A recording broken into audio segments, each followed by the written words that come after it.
A new study reveals that Americans are less worried about their weight than ever before.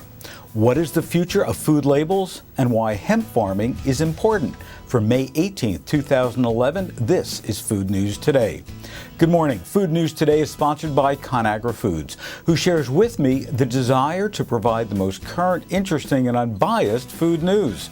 Today's program is pre-recorded. As you watch this, I'm in Detroit, discussing the challenges of communicating effectively with consumers all about sustainability. So there's no live chat today. However, if you have any comments or questions about today's program, feel free to email me, phil@supermarketguru.com, and we'll answer them at the beginning of next week's broadcast. And we start this morning's broadcast with last week's chat, where Cindy commented and asked if we could solve the obesity crisis through nutrient-dense real foods. And Cindy, the answer is absolutely. Just think about good real foods and how they taste and how they excite our taste buds. There's no question in my mind that if you have just a little square of dark chocolate with over 75% cacao, it's much more satisfying than even one of those huge chocolate bars that are loaded with artificial ingredients and artificial colors. So yes, the key is nutrient-dense real foods that we can supply at every single meal. In our consumer trend story this morning, we're dismayed to discover that many people in the United States no longer worry about their weight. A multi-year study that was conducted by the nonprofit International Food Information Council, or IFIC, recently found that less Americans are worried about their weight. The researchers, as are we, were surprised to find that concern about weight loss and overall perception of personal healthfulness is at an all-time low. This is especially shocking because nutrition and leading a healthy lifestyle are top of mind in most food discussions, both for shoppers as well as the food industry, and certainly the White House. The IFIC study found a plurality of respondents, 42%, do not even count calories.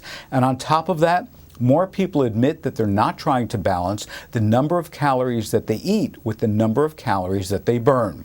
Yet calories are actually the first thing that the participants said that they looked at on a nutrition label.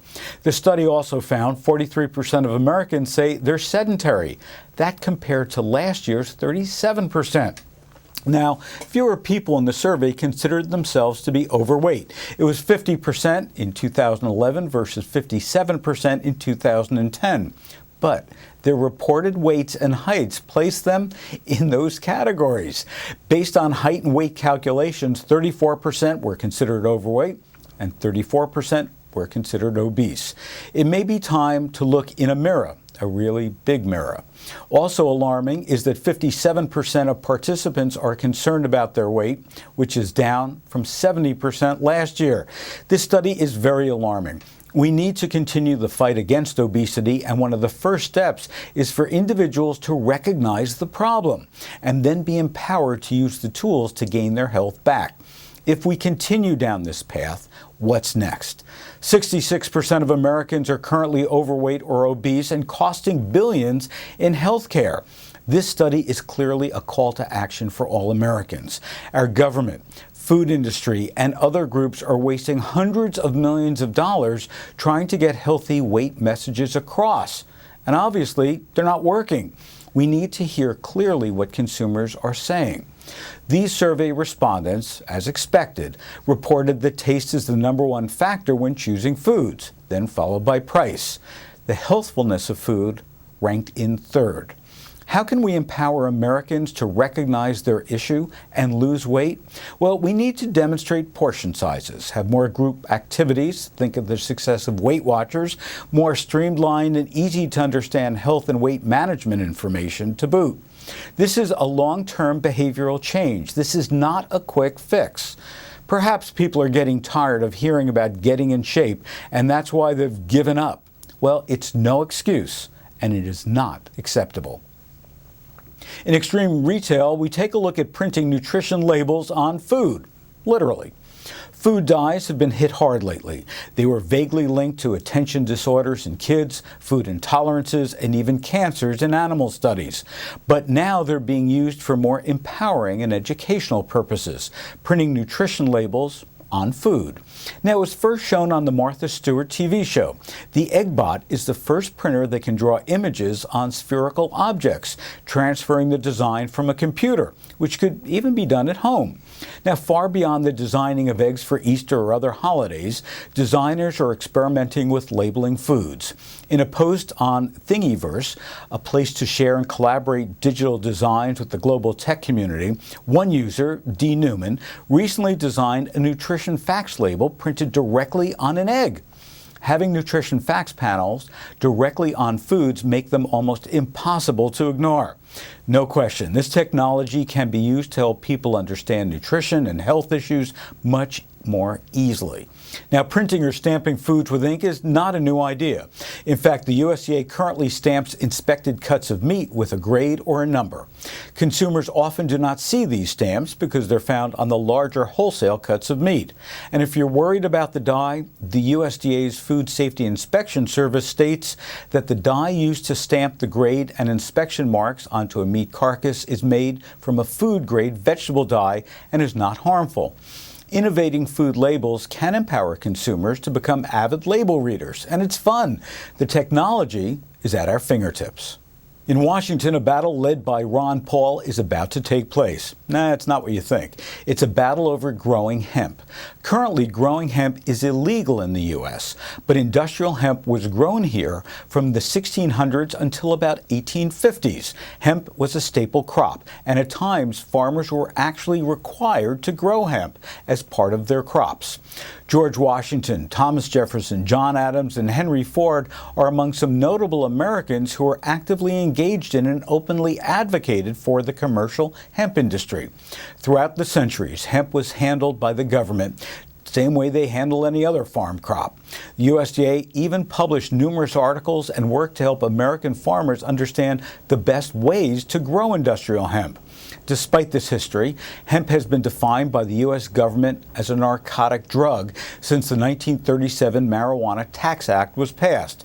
American history is intertwined with hemp farming. For instance, there are towns called Hempfield and Hempstead, and obviously there's also New Hampshire, or is it New Hampshire?